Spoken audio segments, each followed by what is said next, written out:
एक बार भगवान गौतम बुद्ध अपने शिष्यों के साथ किसी पर्वतीय स्थल पर ठहरे थे। शाम के समय वह अपने एक शिष्य के साथ भ्रमण के लिए निकले। दोनों प्रकृति के मोहक दृश्य का आनंद ले रहे थे। विशाल और मजबूत चट्टान को देख शिष्य के भीतर उत्सुकता जगी।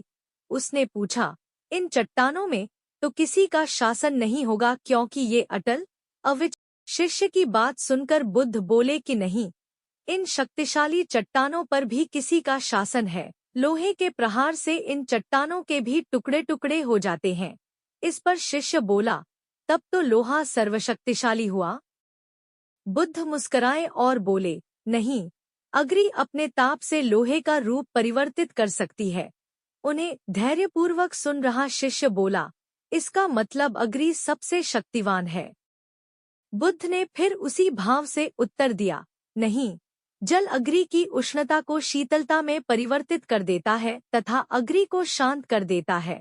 शिष्य कुछ सोचने लग गया। बुद्ध समझ गए थे कि उसकी जिज्ञासा अब भी पूरी तरह शांत नहीं हुई है। शिष्य ने फिर सवाल किया, आखिर जल पर किसका शासन है? भगवान बुद्ध ने उत्तर दिया, वायु का। वायु का वेग जल की दिशा को बदल देता है। शिष्य कुछ कहता इससे पहले ही बुद्ध ने कहा कि अब तुम कहोगे पवन सबसे शक्तिशाली हुआ। नहीं, पवन सबसे शक्तिशाली नहीं है। सबसे शक्तिशाली है मनुष्य की संकल्प शक्ति, क्योंकि इसी से पृथ्वी, जल, वायु, अग्नि इत्यादि को नियंत्रित किया जा सकता है। जीवन में कोई भी महत्वपूर्ण कार्य संकल्प शक्ति के बगैर असंभव है। इसलिए अपने भीतर संकल्प शक्ति का विकास करो।